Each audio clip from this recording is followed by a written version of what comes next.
आजकल हर जगह G20 की बात हो रही है और हमारा चैनल है ही जियो पॉलिटिक्स पे, तो वीडियो बनाना ज़रूरी था।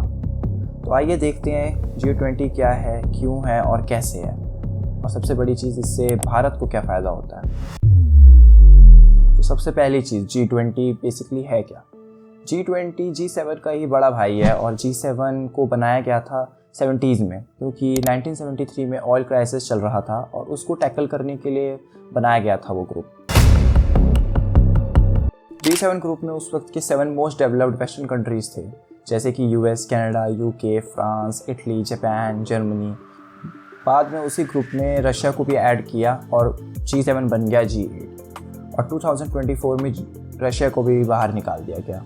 इनका ऐसा चलता रहता है, कभी किसी को लेते हैं, कभी किसी को निकालते हैं। G7 तो ऑयल क्राइसिस में बना था और अब सामने एशियन फाइनेंशियल क्राइसिस था, तो इन G7 कंट्रीज़ ने एक नया ग्रुप बनाया और उस ग्रुप के अंदर एमर्जिंग इकोनॉमीज़ को भी ऐड किया, like China, India, south Africa, Brazil, और रीजनल पावर्स हाउसेस को भी ऐड किया गया, लाइक अर्जेंटीना साउथ अमेरिका से, ऑस्ट्रेलिया से ही, मिडल ईस्ट से सऊदी अरेबिया और टर्की को। और वेस्टर्न कंट्रीज़ ये ग्रुप बना रही थी, तो यूरोपियन यूनियन को तो अकेला छोड़ नहीं सकते थे, इससे यूरोपियन यूनियन को भी साथ में ले लिया गया।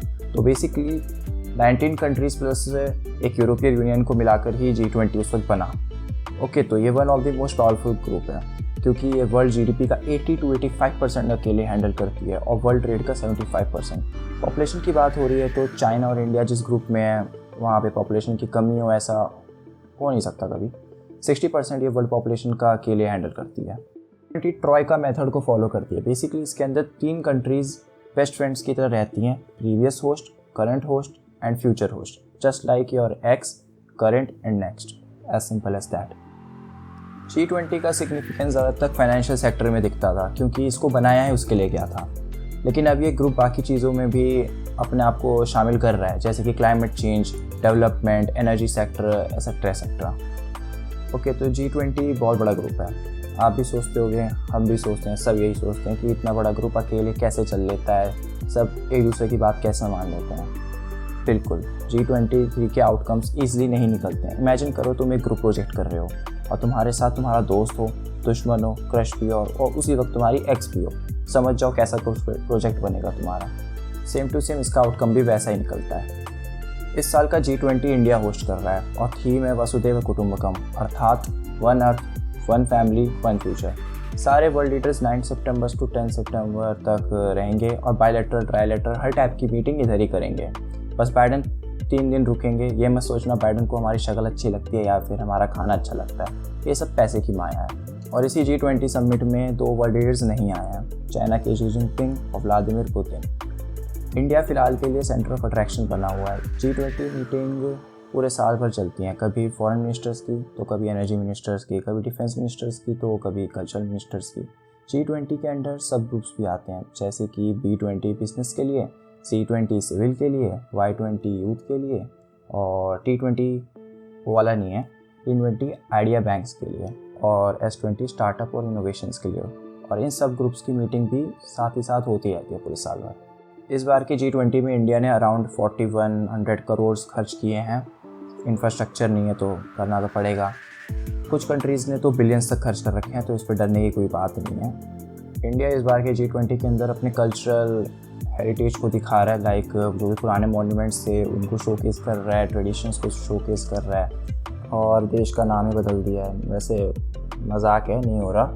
बेसिकली अपना जो कल्चरल नाम है उसको हम अपना शोकेस कर रहे हैं, सब करते हैं। जर्मनी भी अपने आप को डचलैंड बोलता है, फ्रांस भी अपने आप को फ्रांसियस बोलता है, और इसमें कोई कंट्रोवर्सी होनी नहीं चाहिए, पता नहीं क्यों हो रही है। अफ्रीकन यूनियन अब G20 का मेंबर बन चुका है, तो बेसिकली अब G21 बन चुका है। जस्ट लाइक पहले EU था, तो अब अफ्रीकन यूनियन भी इसका मेंबर बन चुका है। आगे की कार्रवाई शुरू करने से पहले मैं अफ्रीकन यूनियन के अध्यक्ष को G20 के स्थायी सदस्य के रूप में अपना स्थान ग्रहण करने के लिए आमंत्रित करता हूं।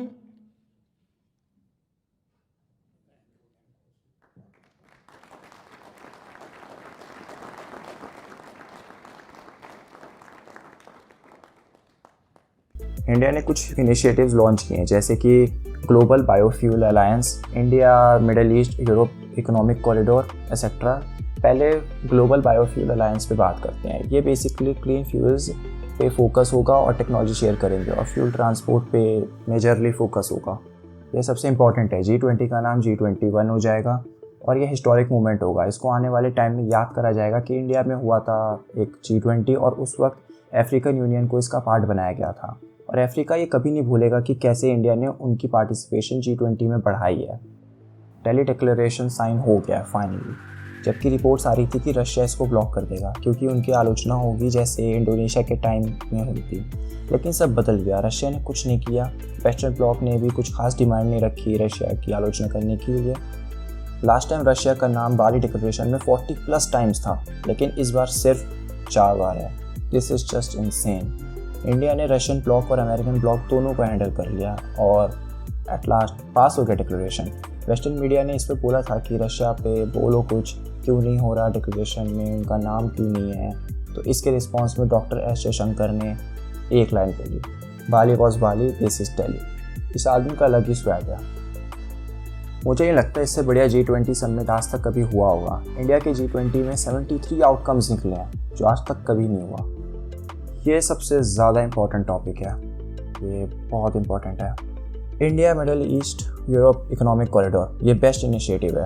इसके ऊपर मोदी जी और बाइडेन सब ने बात करी है और ये सबसे बड़ा इकोनॉमिक कॉरिडोर होगा जिसमें दोनों बड़े कॉन्टिनेंट्स को एक साथ जोड़ा जाएगा। इस कॉरिडोर के लिए कुछ मेजर कंट्रीज़ एक साथ आए हैं, जैसे कि USA, India, Saudi Arabia, UAE, France, Germany, Italy और यूरोपियन यूनियन। ये कॉरिडोर शुरू होगा इंडिया से। इंडिया को पोर्ट के साथ कनेक्ट कर देंगे UAE, फिर UAE से फिर सऊदी अरेबिया, फिर इज़राइल और इज़राइल के पोर्ट से कनेक्ट करेंगे ग्रीस को और फिर वहाँ से बाकी यूरोपियन कंट्रीज़ को जोड़ दिया जाएगा। रेल कनेक्टिविटी की बात हुई थी।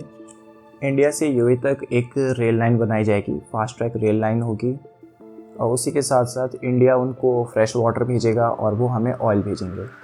बेसिकली इस पूरे इनिशिएटिव से ट्रेड इजी होगा और पहले से फास्ट होगा। US इस पर बहुत ज़्यादा इंटरेस्टेड है और हाईली इन्वेस्टेड भी, क्योंकि इस कॉरिडोर का सक्सेसफुल होना चाइना के बेल्ट एंड रोड इनिशिएटिव को सीधा टक्कर देगा, जो वैसे ही एक फेल प्रोजेक्ट है। US को इससे बहुत सारे फ़ायदे होंगे। चाइना का इन्फ्लुएंस कम होगा यूरोप से और मिडिल ईस्ट से। इंडिया को रशिया और ईरान से दूर रख पाएगा US। इंडिया का बनाया हुआ चाबहार पोर्ट ईरान में जो इंडिया यूज़ भी करता है ट्रेड के लिए, उसकी इंपॉर्टेंस कम हो जाएगी। US इस प्रोजेक्ट के लिए डैम गॉड बहुत ज़्यादा सीरियस है। वाइट हाउस ने इस पर एक रिपोर्ट तक रिलीज़ किया है और उसमें साफ साफ लिखा है कि पार्टिसिपेंट कंट्रीज़ को 60 डेज़ के अंदर मिलना ज़रूरी है। US इसको प्रायोरिटी बेसिस पे कर रहा है। बात भी सही है, ऐसे प्रोजेक्ट्स हाथ मिलाकर भूल जाते हैं लोग या फिर 10-20 साल बाद काम होता है। तो अगेन USA सीरियस है इस बार और आने वाले 60 डेज़ में हमें कुछ एक्शन प्लान्स मिल सकते हैं उनकी तरफ से। तो आगे देखना इंटरेस्टिंग होगा कि आगे इस प्रोजेक्ट में क्या होता है और कितने टाइम में एक वर्किंग कंडीशन में आ जाएगा। एक छोटी सी डेवलपमेंट और है। इंडिया ने सजेस्ट किया है कि हमें एक G20 सैटेलाइट बनानी चाहिए जिससे हमें क्लाइमेट चेंज और एनवायरनमेंट ऑब्जर्वेशन में हेल्प मिले और ये एक अच्छा प्रोजेक्ट होगा। जस्ट इमेजिन इससे कितने ही लोगों का भला होगा, खासकर फार्मर्स का।